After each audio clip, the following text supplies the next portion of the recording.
The phone is buzzing on the kitchen counter. The screen lights up. MOM. I stare at it. 3 years. 3 Christmases I have not gone home.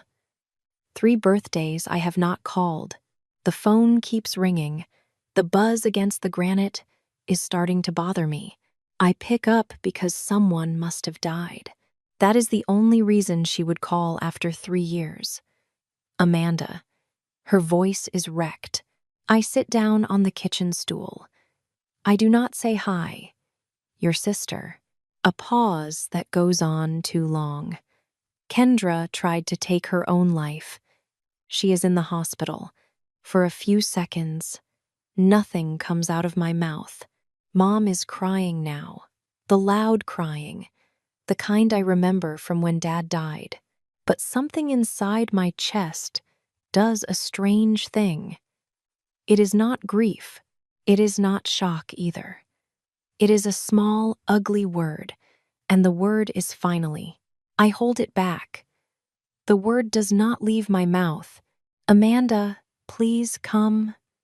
She is asking for you. That is a lie. I know it is a lie because Kendra has not asked for me in 11 years. Not for anything. But I let Mom say it. I let her have it. While she is talking, I remember a Christmas Eve. 3 years ago, Kendra was standing in the kitchen of our childhood home with her 2 perfect kids and her doctor husband. Mom looked around and smiled. She said, in front of everyone, "At least one of my girls turned out." I walked out before dessert. I have not been back since. I'll think about it, I tell her. Then I hang up. I sit at my kitchen table and watch my hands. They are not shaking. The reason for that is not clear to me.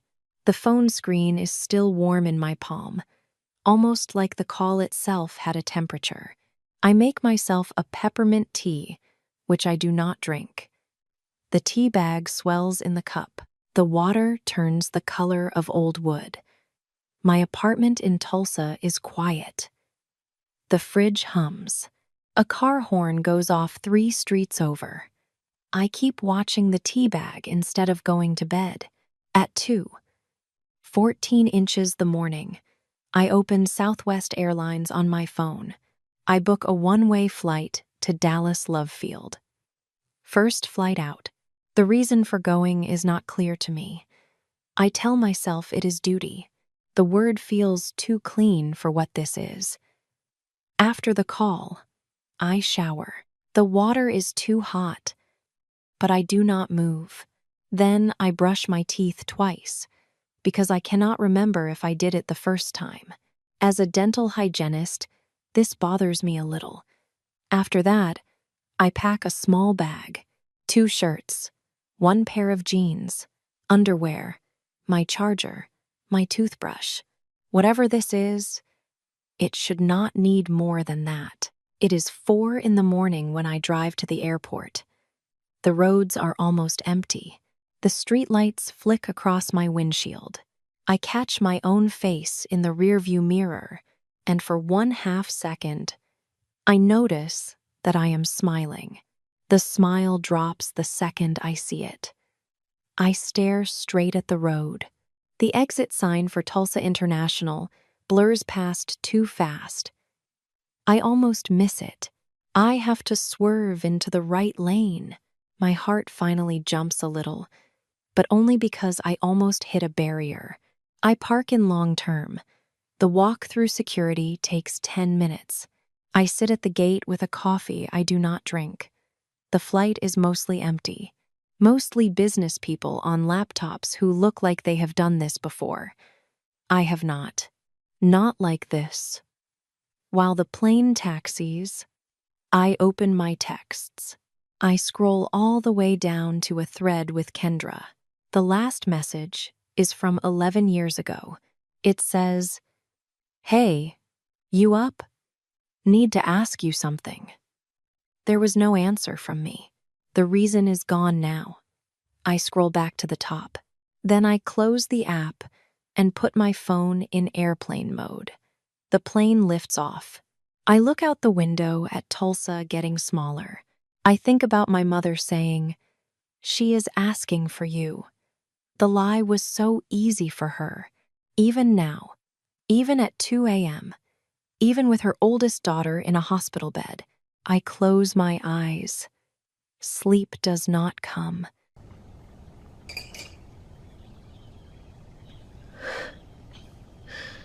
The house on Wexford Lane is white brick, 4 bedrooms. A Texas flag is mounted by the front door, so crisp it looks hung yesterday. The lawn is the color of money. There is a magnolia tree in the front yard. Under it hangs a small wooden swing. The swing has clearly never been used. I park my rental car on the street. For a minute, I sit there before getting out.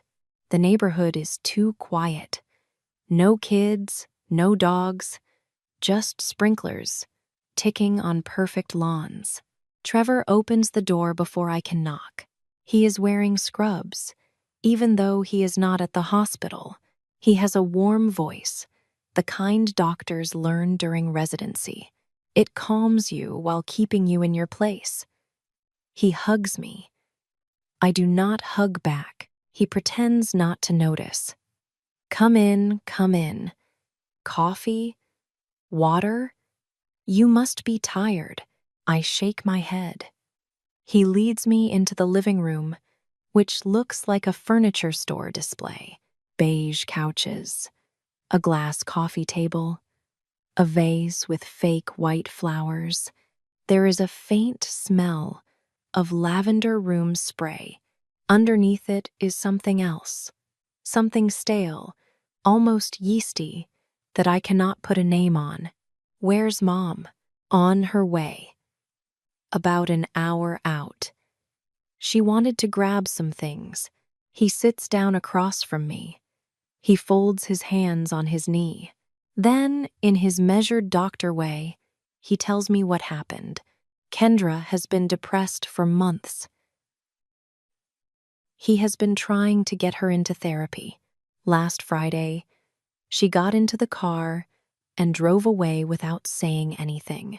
He found her 3 days later at a Love's truck stop off I-35, north of Oklahoma City. She had $340 in cash, a duffel bag, and a bottle of her own anxiety pills. He brought her home. The incident, he calls it, happened the next day. He found her in their bedroom.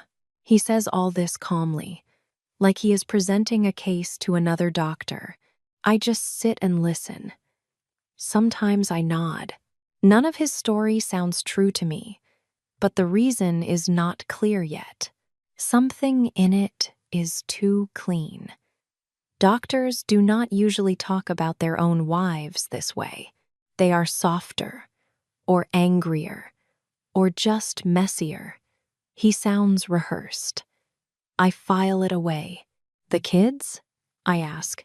With my sister, in Frisco. Probably best. While Kendra's, recovering. Right. The house is too quiet. My heels echo on the hardwood when I get up to walk to the kitchen. The lavender room spray is stronger here, like it has been sprayed in a panic. The kitchen is spotless. White cabinets, marble counters, a bowl of lemons that look fake, but when I get closer, they are real. Mom shows up an hour later in a navy blouse that looks ironed for the occasion. She has done her hair. She has done her lipstick. She performs her grief like a woman who has been preparing the performance her whole life. She hugs me. Tight. She says, "You came. I knew you would come." I let her say it, while Mom and Trevor talk in the kitchen in low voices. I go upstairs.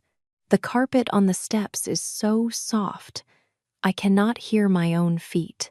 Kendra's bedroom door is half open. The room smells like sleep and Lysol. Heavy curtains. One bedside lamp on. Kendra is in the bed, on her back, pale, her hair flat against the pillow. She turns her head when I come in, but she does not make eye contact. Her eyes are doing something strange. They keep darting toward the door, like she is checking to see if someone is following me up. "Hey," I say. "Hey." That is it. That is all we have for each other. I sit on the chair by the bed. We do not speak for almost a minute. Her wedding ring twists on her finger when she moves her hand. It is too loose. She has lost weight, and no one in this house has talked about it. "You want some water?" I ask. She nods. I go back down. Mom and Trevor are still talking in low voices. I open a kitchen cabinet for a glass. Then, on the way back, I pass the recycling bin by the side door. I stop. There are 3 empty bottles of Maker's Mark in there. The labels are still wet, which means they have not been there long. When Trevor met Kendra 11 years ago at the rehearsal dinner, he told everyone he did not drink. I remember because Mom announced it to the table, like it was a virtue. "Trevor doesn't drink. Isn't that lovely?" I had laughed into my napkin. I fill the glass with cold water. I take it upstairs. When I set the glass on Kendra's nightstand, her hand shoots out and grabs my wrist. Her grip is surprisingly strong for someone the family is calling fragile. Her voice is barely a whisper, hoarse and dry. "Don't let him take the kids."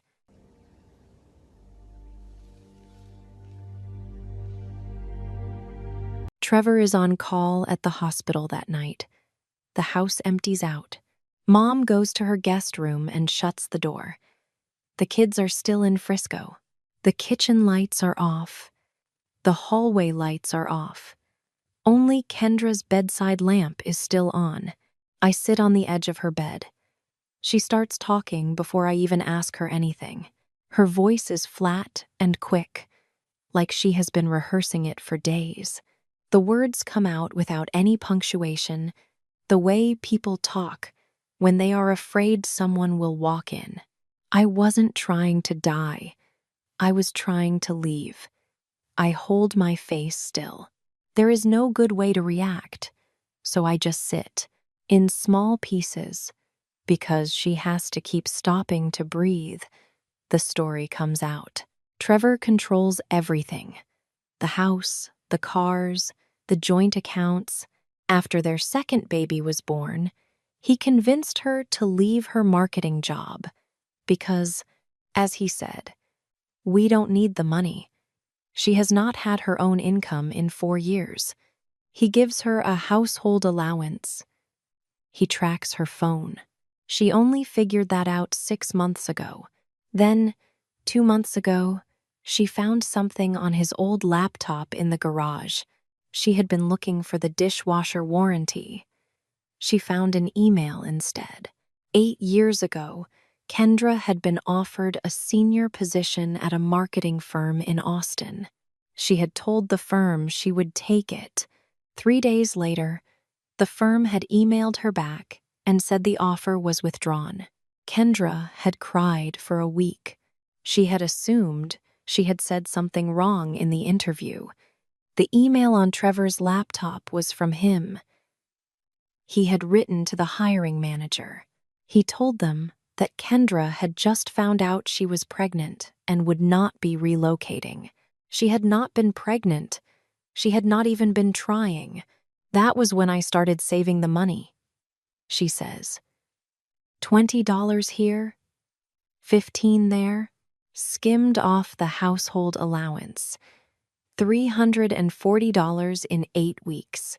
She had hoarded her anxiety meds because she was afraid she would not be able to get the prescription refilled in another state. She had been driving to Austin to meet her old college friend, who is a family law attorney. She had not made it. Trevor had found her at the truck stop. He had driven her home. The next day, in front of Mom, he had poured the pills out and called it an incident. Mom believes him, she says. I sit very still. Sympathy is what I am supposed to feel. Sympathy is also what I do feel, but under it, there is something else. Something I do not want to look at. A small, mean voice that has been waiting 11 years to say, now you know. I hold it down. The voice stays inside me, but it is there, and Kendra would see it on my face if I let it show. So I keep my face flat. Why are you telling me? I ask. Why now? Why me? She blinks at the ceiling. Because Mom won't believe me. And you are the only person Trevor doesn't have. There is no answer for that. I tell her I'll get water. Then I just walk out of the room. The glass on her nightstand is still half full from before. That night, after she falls asleep, I go downstairs to Trevor's home office. It is in a small room off the garage. I am not a tech person. I would not know how to break into anything. But Trevor, like a lot of doctors, never logs out of his email. The laptop wakes up the second I touch it. The screen lights up cold and blue. The light makes the veins on the back of my hands look black. I find the email Kendra described. I read it. He sounds friendly in it. Casual, like he is doing the firm a favor. I take a photo of it with my phone. My hands are not shaking, but my thumb misses the button twice. Then, by accident, I scroll back further into the years before. I see emails between Trevor and my mother. Friendly, normal. They talk about Kendra being emotional again. About Kendra needing to be managed. Mom answers one of them with a single line. You handle her better than I ever did. I keep scrolling. Nothing in particular pulls me anymore. I am just sliding down through the years. The dates roll backward. 2018, 2017, 2016, 2015, then 2014. I am about to close the laptop when one subject line catches my eye. It is an email from Kendra to Mom, not from Trevor. From Kendra, the subject line says, about the loan. I stop. For a second, I do not click it. The chair creaks when I lean back. I sit and listen to the house. The fridge in the kitchen hums in a long, slow note. The clock on Trevor's desk shows 1:47 a.m. Outside, somebody's dog barks twice and then gives up. I click. I read it. Then I read it again. It is short. 7 sentences. 11 years old. From the sister who has not spoken to me in 11 years. To the mother who still does not believe her. I sit at Trevor's desk for a long time. My body does not move. The laptop fan kicks on. The cold blue light shines on my hands. There are no tears. I am not even breathing very hard. I am just sitting there, while my whole story about my family quietly comes apart in my chest.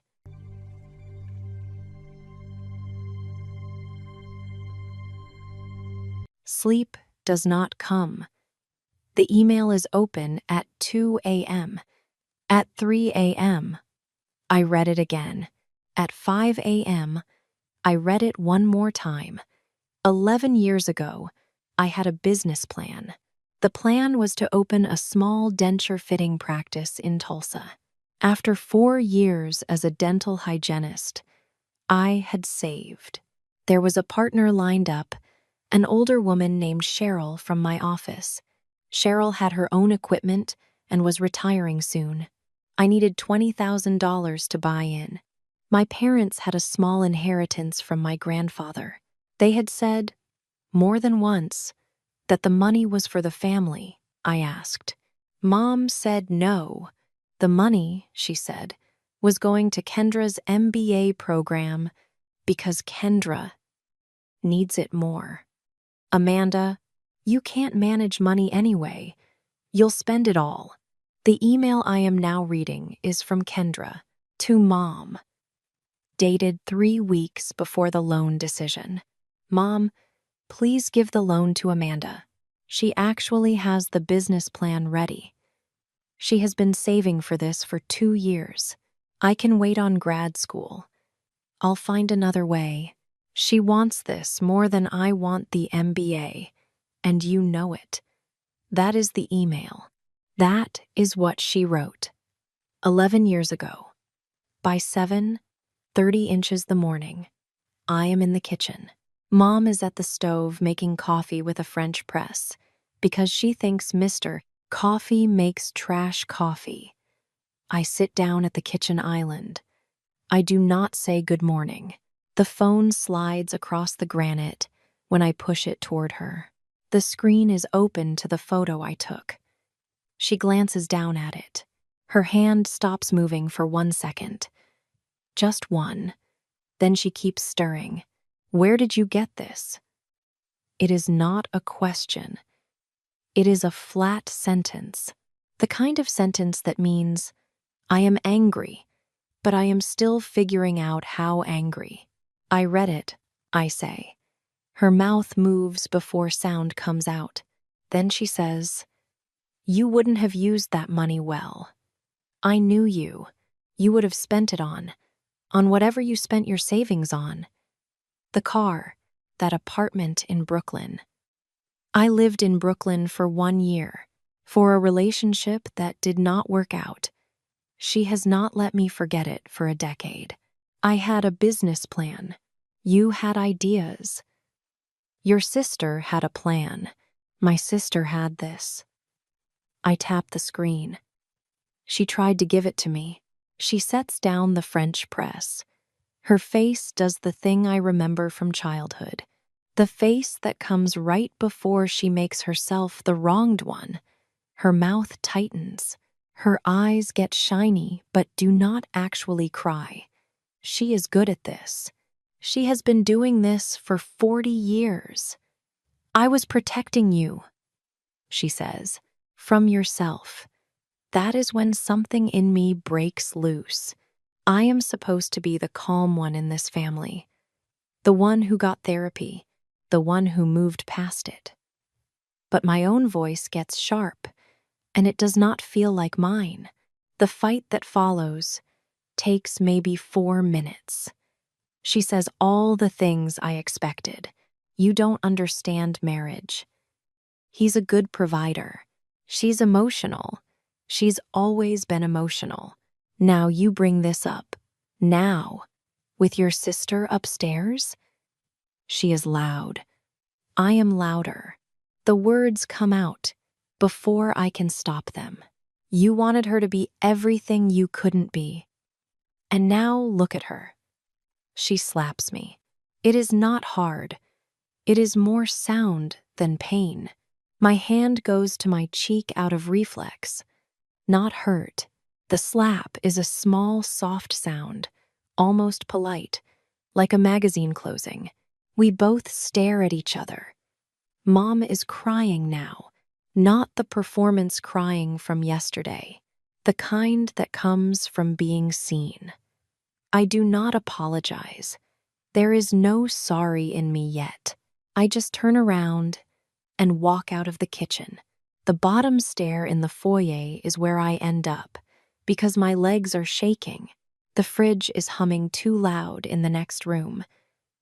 The compressor sounds like it is going. I think very clearly I should not have said that, and I am not going to take it back. I sit there until my legs stop shaking. Then I go upstairs. Kendra is awake. She is sitting up against the pillow. She looks at me. I sit on the edge of the bed. I read something on Trevor's laptop last night, I say. Okay. I tell her what I found. About the loan. About the email she wrote when she was 23, asking Mom to give the money to me. About Mom saying no anyway. About Mom never telling either of us. Kendra is quiet for a long time. She looks down at her hands. Then, she says, in a voice that is almost amused, I always wondered why you stopped talking to us. It is not a moment of sisterly love. We do not hug. We do not even cry. But something in the room shifts. Two strangers with the same last name, finally looking at each other in the same direction. I thought you knew, I say. I thought you knew I tried. I didn't. Yeah, she says. Mom is good at that. We sit there. The morning light is coming in around the curtains. Outside, somebody is mowing a lawn. The sound is small and steady and far away. The front door opens downstairs. Heavy steps on the foyer tile. Trevor is home from his shift. His voice carries up through the vent. Casual, friendly, doctor warm.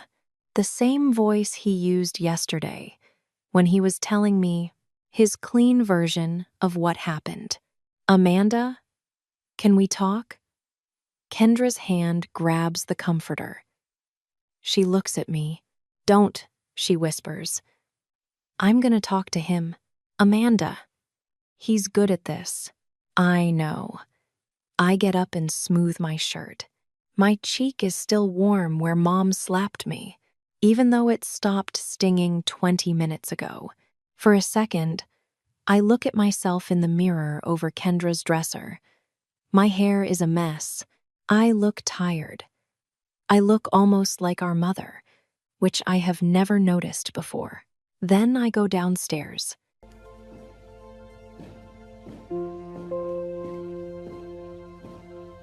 Trevor has poured 2 cups of coffee and set them on the kitchen table without asking what I wanted.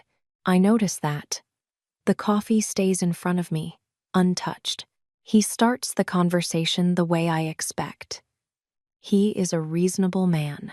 He has been the only one really there for Kendra. I have not been around. I don't know what episodes she has had over the years. I don't know how hard he has worked to keep this family together. He says all of it, without raising his voice. He even smiles, small and tired, the way doctors smile at patients who refuse treatment. I let him talk. The coffee gets colder between us. He says more than he should, and I do not stop him.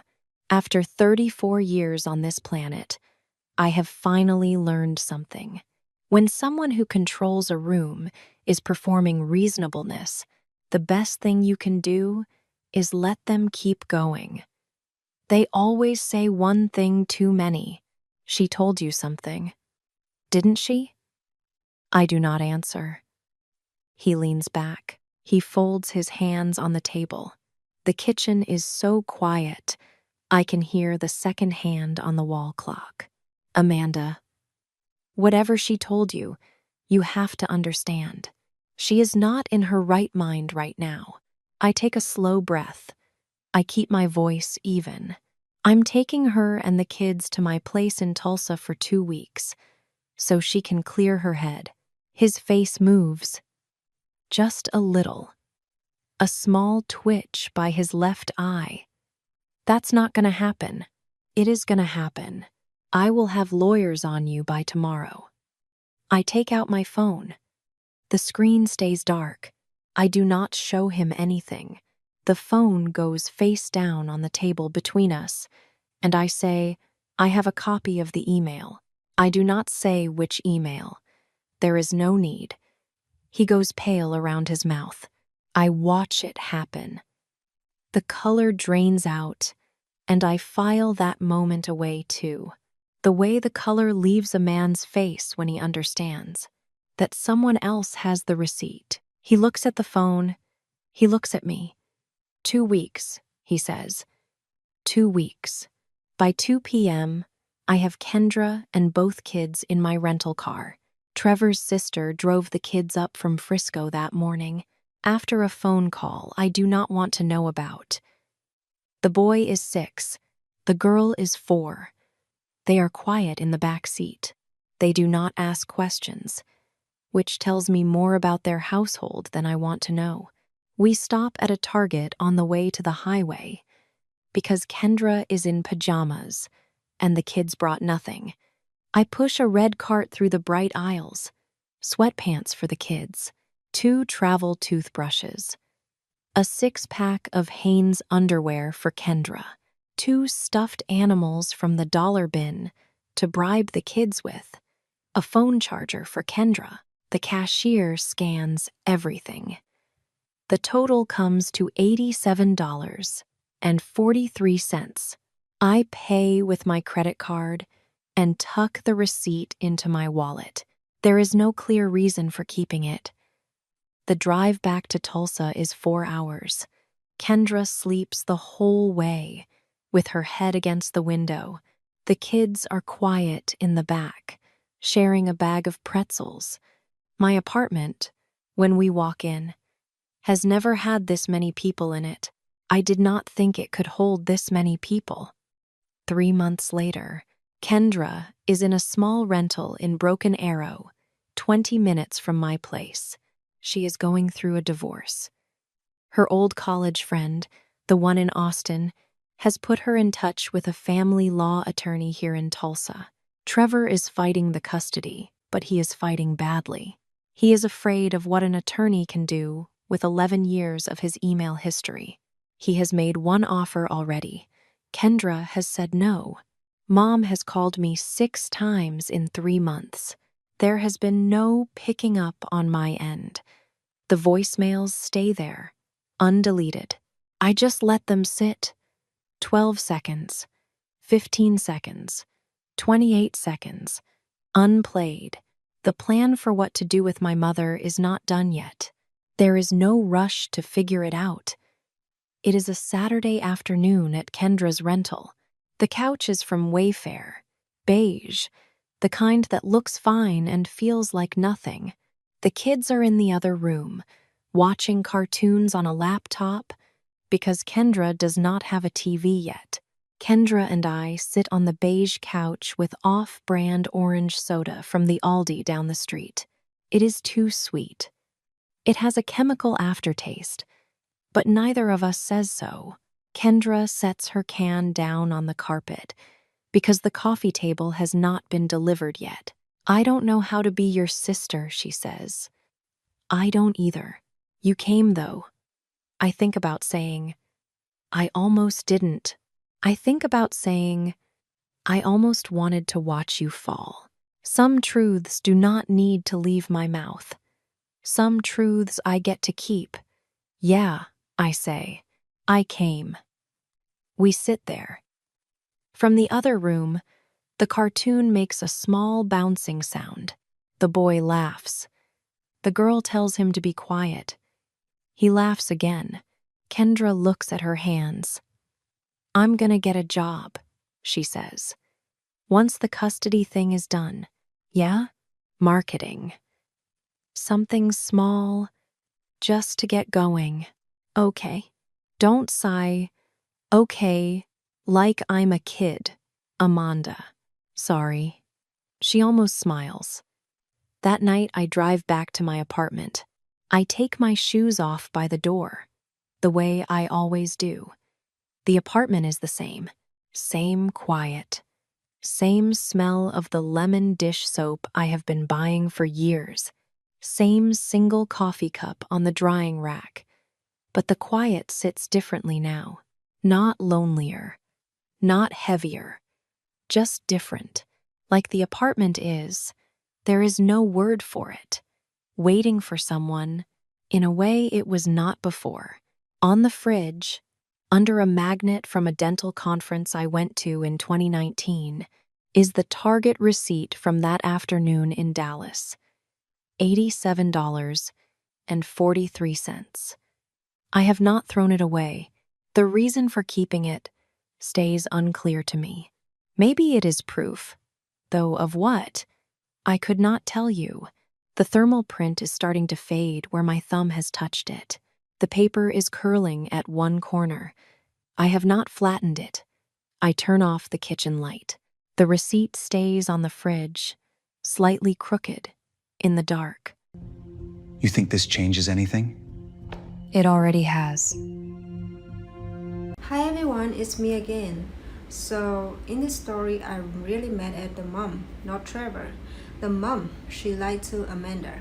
She slapped her own daughter. She kept that email a secret for 11 years. Trevor is awful, sure, but the mom, she broke both her girls slow, year by year. The Target receipt on the fridge got me $87 and $43, such a small thing. But Amanda kept it, and I get why. So here's my question. When Amanda felt that finally word in her chest, be honest, did you feel that too? Or did that scare you a little? Tell me below and I read every single one. Thank you for watching the story and see you in the next video.